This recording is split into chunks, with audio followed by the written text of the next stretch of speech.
tahun 2022, tahun di mana semua sudah kembali menjadi pulih. Para masyarakat sudah kembali beraktivitas di luar rumah. Pinggir jalan sudah dipenuhi oleh penjual asongan, dan para pelajar sudah kembali ke sekolah di sekolahnya masing-masing. Semua sudah kembali seperti dulu. Tidak ada halangan lagi untuk bergerak. Tapi mengapa masih banyak pelajar yang enggan untuk bergerak keluar dari rumah melepas gadget mereka? Apa yang terjadi sejak terjadinya pandemi ini? Kita menjadi malas, terikat oleh kasur kita, dibelenggu oleh gadget yang kita miliki. Apa yang akan terjadi ke depannya? Kita adalah penerus bangsa, kita adalah pelajar. Apakah negeri ini akan makmur? Apakah bangsa ini akan maju? Bagaimana bisa jika pelajarnya masih terpikat oleh karya selain? Dikutip dari kompas.com, belum lama ini terjadi penyerangan antar pelajar di kota Jakarta. Seorang pelajar sedang hendak kembali menuju rumahnya, kemudian diserang oleh pelajar dari sekolah lain. Jika antar pelajar saja tidak bisa berdamai, bagaimana cara kita maju? Ini adalah kesalahan pendidikan kita yang lebih mementingkan mata pelajaran sains dan mengintimidasi budi pekerti.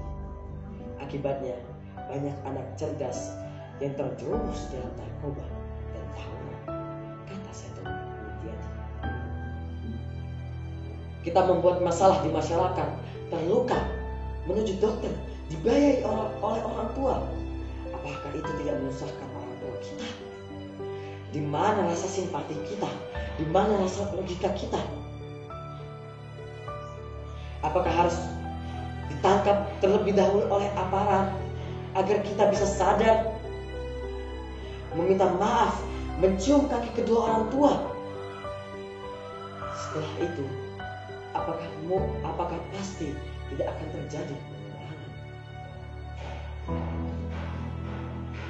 Dalam situs pelajarindo.com dijelaskan, sebutan pelajar diberikan kepada peserta didik yang mengikuti proses pembelajaran untuk meningkatkan pengetahuan. Dan secara umum, pelajar adalah individu-individu yang mengikuti proses belajar. Dan secara sempit, pelajar adalah, dan dalam artian sempit, pelajar adalah peserta didik. Mengapa disebut pelajar? Karena mereka mengikuti proses pembelajaran dalam pendidikan formal, yaitu sekolah. Di sekolah kita diharapkan menjadi kader umat dan bangsa.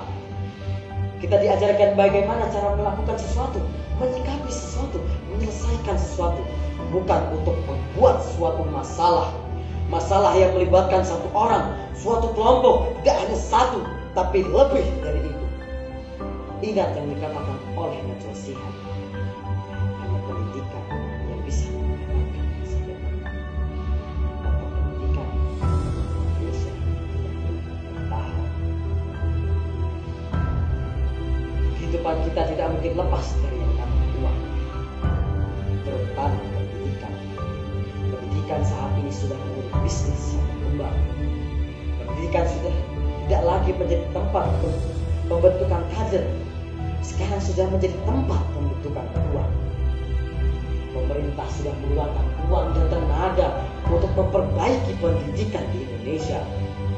Tapi masih banyak hambatan internal, eksternal yang menjadi penghalang berkembangnya pendidikan di Indonesia.